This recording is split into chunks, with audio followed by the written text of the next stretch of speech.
大家好，我是短小精悍的星辰。1940年5月15日凌晨，睡梦中的丘吉尔突然被电话惊醒，话筒那边传来法国总理雷诺的低吼：“我们输了这场战斗，不可能这么快吧？”丘吉尔反问道。答案非常肯定，色当已经失守，潮水般的德军坦克正在涌入。对希特勒而言，巴黎是唾手可得，而这离德军西线进攻仅仅5天。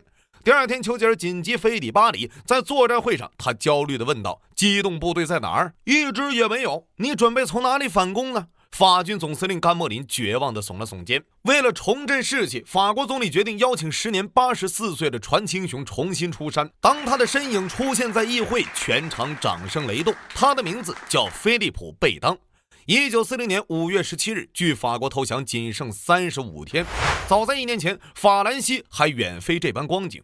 1939年7月，陆军总监魏刚在里尔发表讲话：“我认为现在的法军是有史以来最精锐的部队，一流的武器装备、防御工事，还有高昂的士气和了不起的统帅。”其实这话并不全错。此时马奇诺防线基本落成，这条坚不可摧的要塞群足以震慑任何来犯之敌。30年代，随着小胡子将魔爪伸向欧洲，法国则针锋相对，投入260亿法郎扩军备战，包括生产3200辆坦克、火炮、高射炮，甚至前往美国采购战机。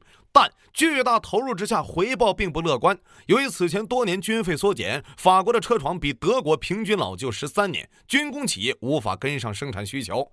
新装备的论证效率更是惊人。早在1935年，法国专门针对德国坦克研发了47毫米反坦克炮，这新式武器能在550米内击穿60毫米装甲，但直到投降，对法军来说，这依然是个稀罕物。陆军的勒贝尔步枪更离谱，这款1887年的古董早在一战后就讨论更换，但直到1940年仍旧没能完成换装。另外，法国对德宣战后立即开启总动员，导致数万熟练工人一夜被征入伍，工厂生产进一步混乱。面对严峻的形势，法国果然不负众望。当德军铁蹄碾过波兰边境后，法军为这位盟友提供了除帮助以外的一切支持。紧接着是丹麦、挪威，甚至为了阻止德国继续扩张，盟军出兵抢占冰岛。在法国看来，只要拖下去，一切就会好起来的。但希特勒已经等不及了。1939年10月，波兰战役刚刚接近尾声，希特勒颁布了元首第6号特别训令，要求以最快的时间征服低地国家。几天后，他又筹划进攻法国的计划。总参谋部长哈尔德对施里芬计划加以修改后，提交了黄色计划1号方案，以牺牲50万士兵为代价，强攻低地国家，将盟军赶至索姆河沿线，随后于1942年进攻法国。倘若按这计划的话，等待德国的应该是被坐拥巨大殖民地的英法消耗殆尽，最后被闪击柏林。希特勒对此很是失望，用他的话说，这是军校生平庸低效的点子，但他也没有更好的办法。直到1940年2月，希特勒见到了那个同样喜爱冒险的指挥官曼施坦因。早在1个月前，一架德国联络机在比利时迫降，导致哈尔德计划泄密。如此戏剧性的重叠，终于为这场大战增添了一丝悬念。1940年2月24日，曼施坦因计划正式发布，佯攻低地国家，主力从阿登高地直取法国。为此，德国动用了几乎举国精锐3个集团军群，共335万人，配有7400门火炮、5600架飞机和2400辆坦克。德军正面的盟军兵力同样强大，136个师，共330万人，配备14000余门火炮、2900架飞机以及3900余辆坦克。不过，战术思想的落后是致命的。相比于德军10个装甲师组成的庞大装甲军团，法军只有960辆以装甲师为单位作战，余下则分散到陆军各部。更令人担心的还是统帅。法军总司令兼英国远征军总指挥甘莫林是个容易相处的同事，他总是避免对抗。当部下请他在2项建议中选择时，他经常会在空白处签上同意。1936年，他率先支持发展装甲师，后来他又说，装甲师可以担任扩大突破的辅助作战，但德国设想的装甲师作为主力进攻是不可能的。1940年5月10日拂晓，近2000架德军战机突然对荷兰、比利时的机场港口发起猛烈轰炸，呼啸而过的轰炸机遮云蔽日，几个小时内两国空军完全瘫痪。与此同时，伯克的 B 集团军群从边境杀出，德军3000名空降兵突袭了荷兰首都海牙以及通往鹿特丹的桥梁机场。在德军钢铁洪流的突击下，卢森堡几乎未做抵抗便果断投降。原本预计抵挡数周的比利时埃本埃马尔要塞，仅1天就被德军散兵攻占，比利时边境防线瞬间崩塌。而荷军唯一的能做的，只有不断撤退，不断炸桥。早上6点半，睡梦苏醒的法国总司令甘莫林下令实施 D 计划，等候多时的盟军41个师，共60万人，一路向北，沿莫兹河构筑防线。命令下达后，甘莫林如释重负，一向寡言少语的他哼着小曲儿，神情愉快地来回踱步，对法国的前景充满信心。5月12日，北上的法国第1集团军在比利时迎头撞上德国2个装甲师，历史上首次坦克大战由此展开。双方1500辆坦克在宽阔的平原上来回对冲，炮弹与钢铁的碰撞声震耳欲聋。法军的索马坦克凭借厚重的装甲和强大的火力迅速占据上风，但德军坦克手不断利用高机动性不断侧贴环绕，寻找敌方弱点。一名德国军官曾这样评价：法军虽然英勇，但组织松散，几乎完全不懂坦克作战。经过2天鏖战，到13日晚，法军以损失105辆坦克的代价击毁165辆德军坦克，随后趁着夜幕后撤巩固防线。5月14日，德军第4装甲师再次对让布卢发起冲击，但在法军强有力的防御面前，留下42辆坦克残骸后仓皇后退。看起来盟军已经牢牢守住了防线，然而一场扭转战局的关键行动正在南线悄然发生。在 B 集团军大张旗鼓猛攻比利时之际，伦德施泰特的 A 集团军群以3个装甲军为先锋，悄然开进阿登高地。1200辆坦克、数百辆后勤车以及13万士兵，沿着蜿蜒小路一路走走停停，队伍绵延160公里，造成了欧洲史上最严重的交通拥堵。如此行军一旦被发现，这无疑是轰炸机最好的目标。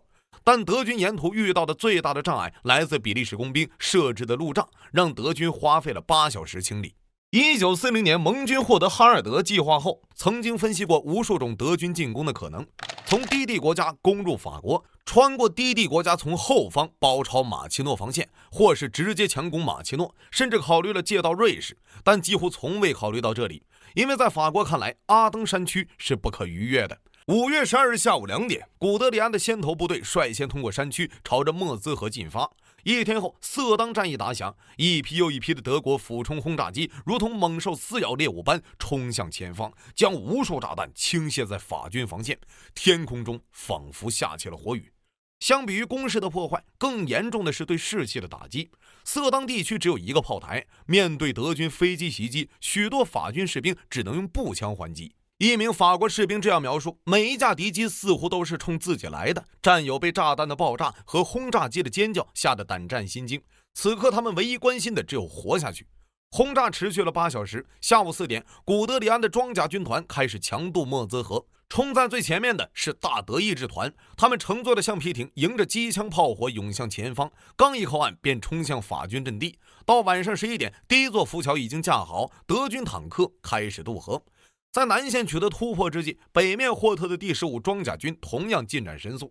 隆美尔率领的第7装甲师一马当先，面对法军汹涌的炮火，为了掩护部队渡河，隆美尔下令点燃房屋制造烟雾，同时调来坦克火力压制，甚至放平88防空炮轰击目标。当守军抵挡稍弱，隆美尔便坐上第1批船与登岸士兵会合。到13日晚，德军已经在莫兹河上建立了3个桥头堡。弹幕里的吴彦祖可能要问了，盟军呢？莫兹河后方10公里处的防线上，当守军听到德军坦克已突破至防线后方的谣言后，立即抛下装备撤退。同一时间，防守色当的法军一个重炮连毁掉大炮，擅自逃往后方。面对色当沿线德军汹涌的空中火力，负责增援的英国空军指挥官巴勒特上将认为，空军在比利时战役中受损严重，需要休整。直到5月14日，盟军约400架战机才在色当上空集结，遭到早已准备妥当的德军防空火力猛烈袭击，当天就被击落85架。就在前线危急之际，盟军最高司令部打出了最后的王牌，将3个预备役装甲师调往前线，准备拼死一搏。法军预备役装甲师的 B1 重型坦克是二战初期火力及防护力最强的坦克，配备47毫米及75毫米火炮各一门，正面装甲除了88毫米高射炮外，其余战防炮均无法击穿，缺点是机动性差。5月15日，抵达目的地的法军第3装甲师协同一个摩托化师，向驻守斯通内村的德军防线发起反击。驻守此地的德军第10装甲师由于坦克并未就位，只能由大德意志步兵团以反坦克炮和重型步兵炮就地阻击。由于法军坦克缺乏车载无线电，各部队无法协同，再加上开战前临时组建训练不足，法军强大的坦克居然被德军步兵止住了脚步，战况反复拉锯，斯通尼村17死1守。同样的，还有增援敌南的第1装甲师，由于沿途挤满逃亡的平民，7小时才前进了32公里，抵达后因为缺油无法立即投入战斗。第2天呢，又接到了撤退命令。正当坦克补充油料之际，隆美尔的第7装甲师和第5装甲师拍马杀到。虽然法军凭借装甲火力优势一度占据上风，但经过1天鏖战，几乎全军覆没。最精锐的第2装甲师由于指挥混乱，师长只能找到12个坦克连中的7个，而这些部队分散在50平方公里的阵线上，还没来得及集合，就被德军第41装甲军团击溃。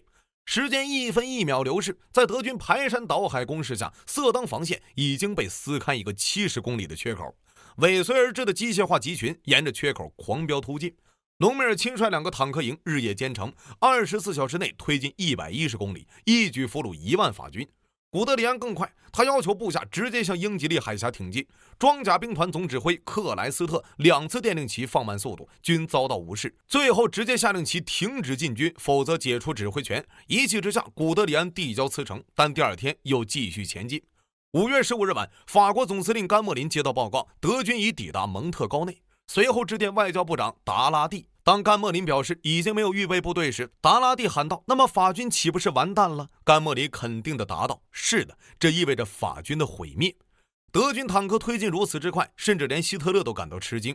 当古德里安的前锋5月19日开进亚眠时，当地的英军炮兵连还在拿着空炮弹进行开火演习。1天后，第2装甲师的侦察营已经进抵索姆河口，至此比利时境内的数十万盟军已经被德军完全装入口袋。源源不断的德军坦克开始朝着加莱、敦刻尔克发起猛攻，准备彻底切断盟军后路。就在前线崩溃之际，盟军内部也出现纠纷。此时甘莫林被撤去职务，由魏刚将军接任总司令一职。此时的他意识到南北夹击、打通包围圈是盟军的唯一希望。然而，随着英国远征军的统帅哥特的擅自后撤，随之而来的便是英法互相猜忌。随后法军竞相后撤，反攻计划胎死腹中。眼看前线崩溃，比利时国王利奥波德宣布投降。听到这一消息，法国总理雷诺气得脸色发白。他通过广播告诉法国人，历史上从未有过这种背叛，那个国王是可恶的猪。英国前首相乔治也发文猛烈抨击，就是把世界上所有最堕落国王的黑色编年史都翻个遍，也找不出比背信弃义、胆小懦弱的比利时国王更卑鄙的人了。但谩骂终究无法解决问题，前线战斗仍在继续。5月26日，英国决定将包围圈的盟军撤往英国，代号发电机计划。此时布洛涅、加莱或是失守，或是岌岌可危。仅剩的敦刻尔克离德军坦克也近在咫尺。好在5月24日，希特勒发布元首令，停止前进，敦刻尔克留给空军解决。盟军充分利用这一空隙，到6月4日，33万士兵从敦刻尔克撤退，负责殿后的3万法军坚守到最后一刻投降。至此，法国北部战役结束。敦刻尔克撤退结束的第2天，德国5个坦克军掉头向南，环法自行车拉力赛正式拉开序幕。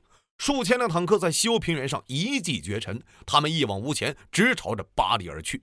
法军集结仅剩的60个师，组织了一条卫刚防线防御德军。盟友英国也派来了2个师前来增援。防线上的法军拼死抵抗，但在坦克轰炸机面前依旧无力回天。6月11日，古德里安率先突破防线，坦克部队直插巴黎东面，步兵则从北面攻向巴黎。同一天，法军总司令卫刚宣布巴黎不设防。3天后，德军坦克行驶在巴黎的大道上。为了阻止法军投降，丘吉尔提出英法合并，但遭到拒绝。6月16日，法国总理雷诺宣布辞职，由贝当元帅继任，随即向德国发出停战请求。